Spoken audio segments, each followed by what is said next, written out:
Eh, Selamat bertemu. Eh, Kelas hukum bisnis hari ini akan membahas bab tentang kepailitan dan penundaan kewajiban pembayaran utang. Saudara-saudara sekalian, kepailitan berasal dari bahasa Belanda, failliet, yang artinya tidak membayar atau tidak berprestasi atau berprestasi buruk. Di dalam perjanjian hutang piutang, seorang debitur memiliki kewajiban, salah satunya adalah mengembalikan pinjaman atau membayar hutangnya. Apabila seorang debitur tidak melakukan pembayaran hutangnya, ada dua kemungkinan. Yang pertama, dia tidak mampu. Yang kedua, dia tidak mau. Ya kan, orang debitur yang hutang itu pasti ada dua alasan. Yang pertama tidak mampu, yang kedua tidak mau. Kalau dia tidak mampu, maka upayanya apa? Ya tidak ada gitu. Upayanya adalah hanya berdoa kepada Tuhan Yang Maha Esa agar dia punya uang dan membayar hutangnya. Karena memang dia tidak mampu. Maka ada cara yang bagaimana dengan yang kedua, debitur yang tidak mau. Debitur yang tidak mau ini dia mampu, tetapi dia tidak mau melaksanakan kewajibannya berupa membayar hutang. Bisa jadi karena dia memang sedang tidak punya uang cash, dia memang sedang belum mampu dalam melaksanakan kewajibannya membayar hutang, namun dia punya aset.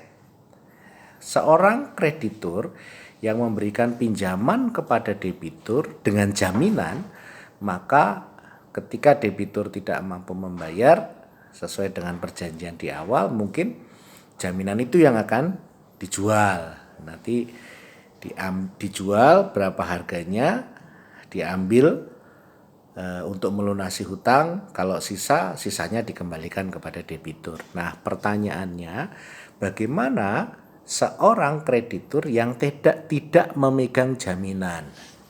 Bagi kreditur yang tidak menerima jaminan dari debitur, maka masih ada upaya, yaitu upayanya kepailitan.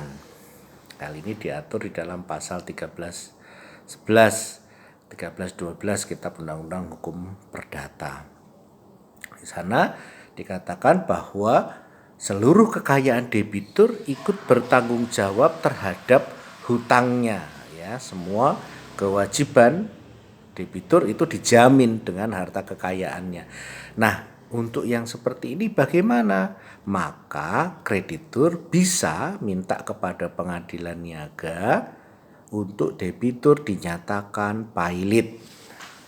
Saya gambarkan skemanya seperti ini. Begini. Nah, di sini ada debitur, ini ada kreditur. Debitur dengan krediturnya. Kalau debitur ini sudah jatuh tempo, misalnya punya utang kepada kreditur 1 dan tidak membayar, maka kreditur 1 bisa minta kepada pengadilan niaga. PN ini pengadilan niaga ya, saya tulis pengadilan niaga. Nah, untuk debitur dinyatakan pailit. Apabila memenuhi semua unsur yang disyaratkan di dalam Undang-Undang Kepailitan, maka debitur bisa dinyatakan pailit. Maka hartanya yang dinyatakan pailit tadi masuk namanya budel kepailitan. Budel kepailitan. Harta ini, aset ini disita oleh pengadilan niaga, diserahkan kepada namanya kurator, dia pemberes. Kurator inilah yang bertindak mewakili debitur dalam hal menjual asetnya, menjual aset di muka umum, ya dia lakukan. Nah, nanti uangnya dibayarkan kepada kreditur 1 dan kreditur 2. Ya, itu mekanismenya. Nah, jadi kreditur yang tidak memegang jaminan, debitur tidak usah khawatir, masih ada lembaga namanya kepailitan. Jadi kepailitan itu adalah lembaga yang bisa memaksa debitur untuk melakukan prestasi atau membayar hutang-hutangnya. Lalu saya mohon semua mahasiswa juga melihat PowerPoint yang sudah saya bagikan di awal semester, awal pertemuan. Nah, sekarang apa syarat kepailitan? Syarat kepailitan yang pertama adalah debitur berhenti membayar. Si debitur ini tidak membayar hutang-hutangnya atau hutangnya. Jadi, kalau debitur tidak membayar hutang berarti bisa dipailitkan. Satu syarat. Yang kedua adalah bahwa krediturnya harus lebih dari satu. Krediturnya harus lebih dari satu. Kalau kreditur satu tidak bisa, maka krediturnya minimal satu. Pak, boleh nggak lebih dari dua? Boleh, minimal dua. Nah, Pak, yang ketiga lebih dari satu hutang. Nah, satu hutang, hutangnya ada dua. Ini ada 1M, ini 2M gitu ya. Itu berarti hutangnya ada dua. Yang keempat, minimal satu hutang sudah jatuh tempo. Minimal satu hutang sudah jatuh tempo. Misalnya hari ini tanggal 1 April 2020 gitu. Dan ini jatuh temponya tanggal 28 Maret 2020. Berarti sudah kemarin. Maka ini sudah jatuh tempo, sudah terpenuhi. Yang kelima, minimal satu utang sudah dapat ditagih. Nah, itu adalah syarat kepailitan yang kelima. Nah, dari situ baru terpenuhilah unsur-unsur seorang debitur dapat dinyatakan pailit. Ya. Kemudian siapa saja pihak yang dapat mengajukan kepailitan? Pihak-pihak yang bisa mengajukan kepailitan yang pertama adalah debitur sendiri. Nah, ini baru ya, Undang-Undang Nomor 1 Tahun 98. Di sini debitur bisa mengajukan kepailitan untuk dirinya sendiri gitu. Kalau dulu belum ada. Nah, ini kita bahas kenapa debitur mengajukan kepailitan untuk dirinya sendiri. Bisa jadi debitur dalam kesulitan untuk menjual asetnya, aset-asetnya. Nah, atau beberapa kasus saya menemukan debitur ini satu lembaga keuangan, misalnya bank gitu, yang kalau dia menjual aset dia kesulitan karena pasti nanti ada biaya yang timbul, waktu pelaksanaan lelang yang itu semua harus membutuhkan waktu, tenaga, pikiran dan personil yang banyak gitu. Maka oleh sebab itu cara mudahnya adalah melalui kepailitan. Maka debitur meminta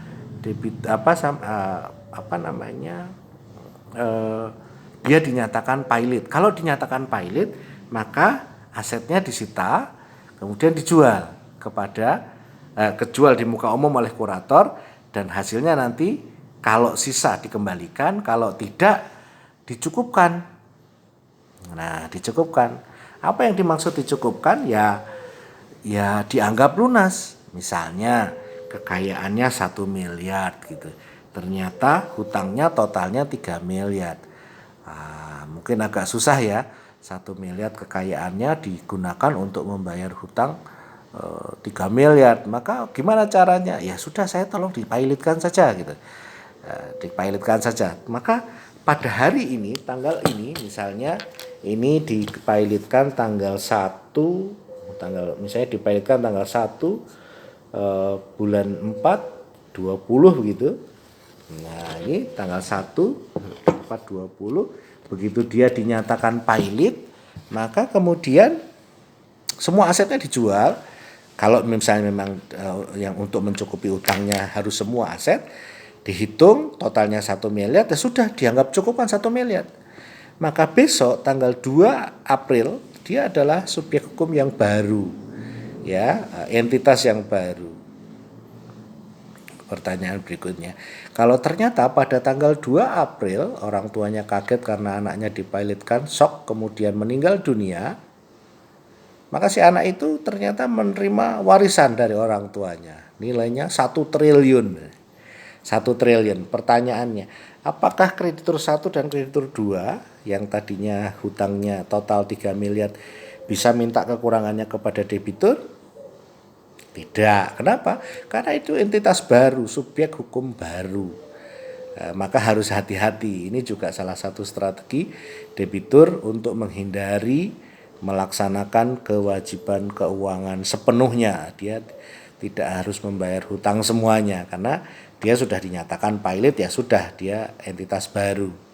Tapi tidak semudah itu ya, seorang debitur yang dinyatakan one prestasi, ya apa namanya, pilot itu dia masuk daftar hitam Bank Indonesia gitu. Sebagai orang yang tercela misalnya, dia 5 tahun tidak boleh melakukan transaksi, tidak bisa bankable, tidak dianggap orang yang kredibel gitu, enggak. Dia tidak, kalau di Kementerian Kehakiman dia bisa dianggap orang yang tercela. Dia tidak boleh menjadi direktur atau komisaris satu perusahaan. Kalau dia jadi karyawan masih boleh, tapi gajinya juga tidak bisa ditransfer ya, karena itu pasti lewat bank, dia harus terima cash. Oke. Yang kedua adalah seorang atau lebih kreditur, itu pihak yang bisa mengajukan kepailitan. Anda lihat misalnya ini hutang kepada kreditur 1 misalnya 1M, jatuh tempo tanggal 28 bulan 3 20, sedangkan ini jatuh temponya tanggal 10 bulan 4 20 gitu ya misalnya, atau tanggal 20 supaya agak lama 20 gitu. Dari contoh ini saja sebenarnya yang sudah jatuh tempo adalah hutang kepada kreditur 1. Coba saudara lihat gitu. Siapa yang bisa mengajukan kepailitan? Kreditur 1 atau kreditur 2? Nah, jawabnya bisa kreditur 1, bisa kreditur 2. Ya, bisa kreditur 1, bisa kreditur 2. Kalau kekayaannya 1 miliar, hutang kepada kreditur 1 miliar, kreditur 1 miliar, maka kalau sudah jatuh tempo bisa saja debitur ini membayar hutangnya kepada kreditur 1. Debitur membayar hutangnya kepada kreditur 1. Karena apa? Hutangnya 1 miliar, kekayaannya 1 miliar. Klop, bayar, selesai. Kreditur 2 kira-kira tanggal 20 bulan 4 bisa bayar nggak debitur? Agak sulit gitu ya, agak sulit. Lalu bagaimana? Bisa jadi kreditur 2 rugi. Maka kreditur 2 mengajukan kepada debitur untuk si debitur dinyatakan pilot. Walaupun hutangnya belum jatuh tempo, tetapi menurut undang-undang kan syaratnya salah satu hutangnya sudah jatuh tempo. Jadi tidak harus piutangnya, tidak harus hutang kepada kreditur 2 yang jatuh tempo. Itu pihak yang dapat mengajukan yang kedua. Yang ketiga adalah kejaksaan. Apabila dia mewakili kepentingan umum, dia bisa pilotkan perusahaan atau badan atau orang gitu, yang karena kepentingan umum dia dipilotkan. Yang keempat, Bank Indonesia apabila debiturnya bank. Yang kelima, OJK atau dulu Bapepam yang bisa mempilotkan perusahaan yang go public, yang listing di pasar bursa, pasar modal. Itu adalah pihak yang bisa mengajukan kepailitan. Sengketanya di mana? Penyelesaian sengketanya adalah di pengadilan niaga. Saya lengkapi supaya nanti tidak salah. Ini pengadilan niaga. Ya. Pengadilan niaga. Ini pengadilan niaga. Tingkat pertama pengadilan niaga. Yang kedua, apabila pihak yang tidak puas bisa mengajukan ke Mahkamah Agung tingkat kedua. Dan ada yang tingkat berikutnya adalah peninjauan kembali di Mahkamah Agung. Nah, yang berbeda dengan sengketa di peradilan pada umumnya sengketa kepailitan ini dibatasi bahwa putusan untuk dinyatakan pilot atau tidak itu maksimal adalah 30 hari setelah permohonan didaftarkan. Jadi memang harus cepat karena bisnis itu harus cepat karena nilainya juga berkaitan. Apa upaya yang bisa dilakukan sebelum putusan? Kreditur dapat mengajukan permohonan. Yang pertama yang bisa dilakukan kreditur adalah meletakkan sita jaminan. Sita jaminan terhadap sebagian atau seluruh harta kekayaan milik debitur. Yang kedua menunjuk kurator sementara. Untuk apa kurator sementara itu ditunjuk? Untuk mewakili debitur, mengawasi pengelolaan usaha debitur. Bisa jadi perusahaan yang dipilotkan atau debitur yang dipilotkan itu perusahaannya berjalan baik sebenarnya, hanya pengelolaan keuangan yang mungkin jelek, maka diwakili oleh kurator, pengawasnya adalah kurator. Yang kedua mengawasi pembubaran. Jadi kalau misalnya memang harus pembubaran, jangan sampai aset yang tadinya sudah ada berkurang, jangan sampai kekayaan yang tadinya bisa menutupi hutang menjadi hilang gitu. Maka itu upaya yang bisa dilakukan sebelum putusan. Apa akibat hukum putusan pilot? Begitu debitur dinyatakan pilot, demi hukum debitur kehilangan haknya untuk berbuat sesuatu terhadap harta kekayaannya. Ya, putusan pengurusan harta kekayaannya itu semua diambil alih oleh kurator melalui pengadilan. Itu adalah akibat hukum. Jadi walaupun dia memiliki harta kekayaan, tapi si debitur ini kehilangan haknya, ya. Semua aset walaupun atas namanya tidak masalah, tapi dia tidak bisa mengurusi. Apa itu harta kekayaan? Harta kekayaan yang bisa disita adalah seluruh kekayaan debitur pada saat pernyataan pilot serta segala apa yang diperoleh selama kepailitan. Nah, jadi kalau selama kepailitan semua bisa diambil. Nah, tapi seorang debitur pun dilindungi, diberikan perlindungan. Contohnya ada hal-hal yang boleh dibawa, misalnya perlengkapan tidur, perlengkapan dinas dan kerja. Perlengkapan dinas dan kerja ini seperti apa? Yang perlengkapan dinas yang berkaitan dengan si pekerjaan debitur gitu. Kalau yang kira-kira misalnya dosen laptop itu perlengkapan kerja dosen bukan? Ya, coba kita lihat. Kira-kira bisa nggak dosen bekerja tanpa laptop? Oh bisa kan, dia bisa bekerja manual. Maka itu bukan perlengkapan dinas kerja. Dia masih bisa bekerja tanpa laptop. Laptop bisa disita untuk dilelang. Persediaan makan kurang lebih sebulan, gaji, upah, uang jasa, honor itu bisa diambil. Yang berikutnya, hak cipta itu tetap harus melekat kepada hak si debitur, hak cipta. Jadi kalau ada royalti, ada pemasukan, fee dari honor dari ciptaannya, dia masih tetap mendapatkan. Uang untuk nafkah ini biasanya ditetapkan oleh hakim, kemudian buku-buku untuk bekerja. Itu adalah harta kekayaan yang dimaksud dalam kepailitan. Saya kira mungkin sesi pertama saya cukupkan, kita lanjutkan pada sesi yang kedua.